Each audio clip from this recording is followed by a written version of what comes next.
Libra. Welcome to Pandora Astrology's monthly horoscope for November of 2021.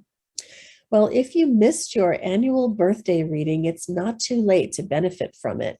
You'll find a link for that in the YouTube description below because there's absolutely nothing like getting your year kicked off right by knowing what's coming. So check that out in the YouTube description. So Saturn and Chiron have been engaged in a sextile this year. And we haven't said too much about it because it's a harmonious connection that they've been forming.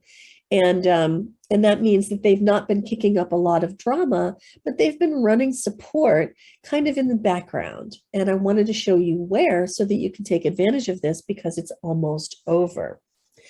Here we see Saturn in your fifth house, and wherever Saturn is, you want to apply some discipline there because Saturn is pressuring you to do just that. The fifth house is a house of self. It's a house of ego. It's a house of personal development. And so Saturn in this house is saying, you know, promoting yourself right now in a very big way is not the best plan, but disciplining yourself to creatively express yourself in ways that will enhance your reputation is what you need to do. So Saturn's been pressing you to do this, and it will be in your fifth house for about 2.5 years, but I don't know exactly when that begins and finishes unless I've got your individual actual chart in front of me. Then I could tell you when that starts and finishes. But suffice it to say, this year, paying attention to how you express yourself and the creative projects that you're doing and being more disciplined about them is what Saturn wants. Now, meanwhile, Chiron has been hanging out in your seventh house of relationships, and Chiron is the wounded healer. So Chiron has been bringing up old wounds to the surface about relationships and bringing you opportunities to heal them once and for all. Now, Chiron will probably spend about 7 years overall in your seventh house. And as I said with Saturn, I can't tell you right now without looking at your individual chart when that began and when it will finish. But suffice it to say, it's a pretty significant transit, and it only comes around about every 50 years. And so these two are helping each other, and the disciplining that Saturn is making you do in terms of your ego and your self-expression is helping and being helped by the mending and the healing process that is going on in your relationships. And that strikes me as pretty good stuff. Hey, Julia, I know you've got some news for the Libras of the world about Mercury and Mars and Venus. What is that good stuff? Yeah, definitely some good stuff in there, Libra. I'll begin with Mercury. Mercury is the planet of communication, and wherever we have it is where we expend a lot of mental energy that month. So Mercury is done with its retrograde cycle. All those miscommunications and technical snafus that were happening last month are not happening now. So that's good news. Boy, that was so hard on the Libras of the world. Oh my God, right, because it was in the sign. Oh. Yeah, it was a little crunchy, but we're over that now. And Mercury starts the month in your first house. So the first 5 days of the month is going to be a wonderful time for articulating yourself because you are going to be embodying that Mercury energy. Mercury in the first is a wonderful time. Let's say if you need to go on a job interview or you need to do some sort of class presentation, anything where you need to impress other people with your mind, it'll just really shine through for the first 5 days of the month. Then on November 5th, Mercury is going to move into your second house.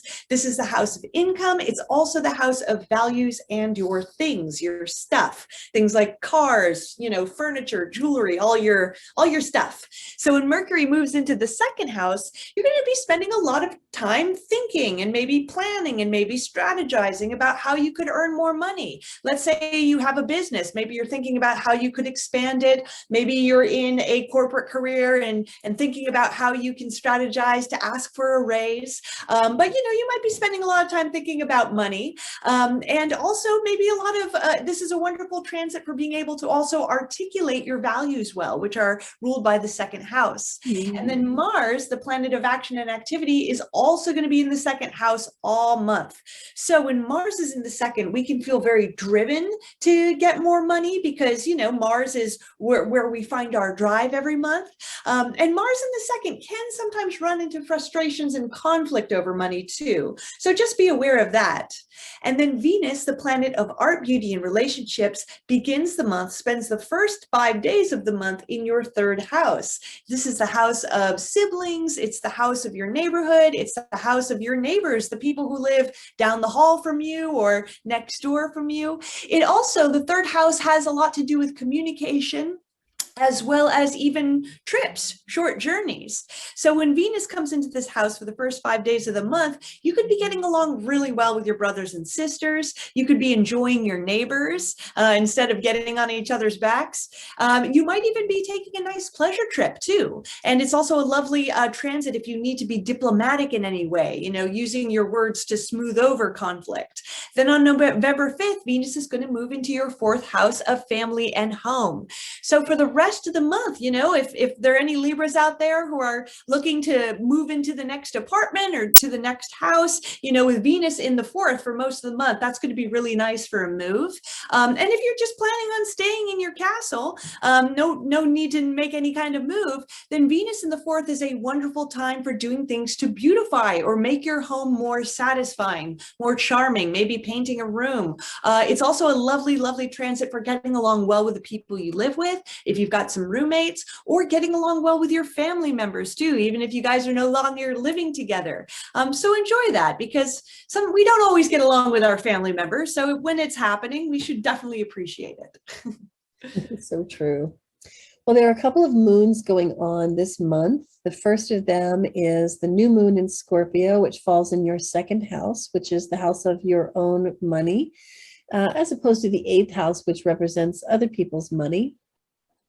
And when the moon is in Scorpio, there can be a sort of a spiraling down into paranoia that happens. So definitely watch out for that. Watch out for going into an emotional funk about your finances. And if you find that you do, go find somebody who could represent this Uranus in Taurus for you. We're calling this moon stabilized paranoia through disruption. And of course, the moon in Scorpio is the paranoia part. The stabilizing part is Taurus here, because there's nothing like Taurus for soothing the ruffled feathers of Scorpio when Scorpio gets into an upset. And then Uranus is all about disrupting thought forms that are not working for you. So if you can find somebody to kind of turn your head around and also be like a rock for you to cling to, then you can, not have to fall into that downward spiral relative to finances during this moon. Now, the second moon, though, of the month is more interesting, I think, because it's an eclipse. So here we see moon is in Taurus in the eighth house, which is the house of other people's money, the monies that you share with other people or entities, from debts and loans and mortgages and credit to insurance to taxes to monies that you share with your spouse, etc. All of that is the eighth house. It's also an arena of trust, intimacy, and even sexual engagement with others. So the sun falls in the second house, anchoring that theme of your own money, but the moon appears in the eighth house, stirring up a lot of emotions in the realm of, trust and things shared with another. So this moon, we're calling it doesn't matter if you're right. And there's a reason for that. This eclipse is built upon the north and south nodes, which is true for all eclipses, but this particular set of nodes have been traveling along through Sagittarius and Gemini for about 18 months, and they're about to leave those signs and move into Taurus and Scorpio. So they're kind of in their final hurrah, if you will, of what they've been up to in the last 18 months. And that is that the South Node in Sagittarius has been pressing us to let go of cherished beliefs that we've become attached to, but which are really not serving us or helping us in life. This particular South Node falls in your third house. So there's something there about your tendency to communicate your beliefs in the form of opinions, which might not be founded in logic. The North Node here in Gemini says, have conversations with people who can expand your mind. That's the ninth house. The ninth house is all about. And so this nodal axis has been trying to get you to do this, to open up your mind, to think in ways that are more rational and less assumptive. Is that a word? And then this moon is just going to bring it all up to the surface and make it very, very emotional. Now, eclipses show us our shadow. Lunar eclipses show us our shadow through an emotional experience, an experience of the stirring up of powerful emotions. So during this eclipse, there may be beliefs that come up. They may be your beliefs. They may be somebody else's beliefs. There are likely to be arguments about those things. And in those arguments, people may remain really entrenched. And even if you bring all of the logic and all of the common sense that you possibly can to the situation, it's quite possible that you will not be able to dislodge the other person from their beliefs. And that's why we're calling this one, it doesn't matter if you're right.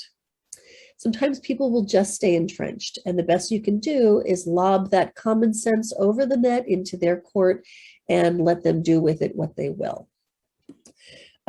These two moons are, pretty interesting and complex, and you can find out more about them on our November 2021 news playlist on our YouTube channel, Pandora Astrology. But suffice it to say, if the arguments that come from this, the very emotional arguments, are having to do with money, well, that wouldn't at all be surprising because of the houses that this eclipse is landing in for you.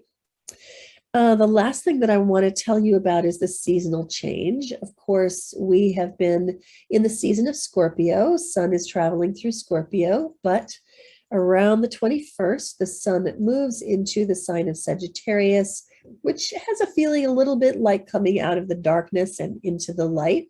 That can be a lot of relief. And the sun shines the light of consciousness wherever it goes. And it enters into the third house when it enters Sagittarius. The third house being, as Julia described, a house of communication and ideas, also a house of those people who are right around you and that you interact with frequently, like neighbors or siblings, housemates, that sort of thing.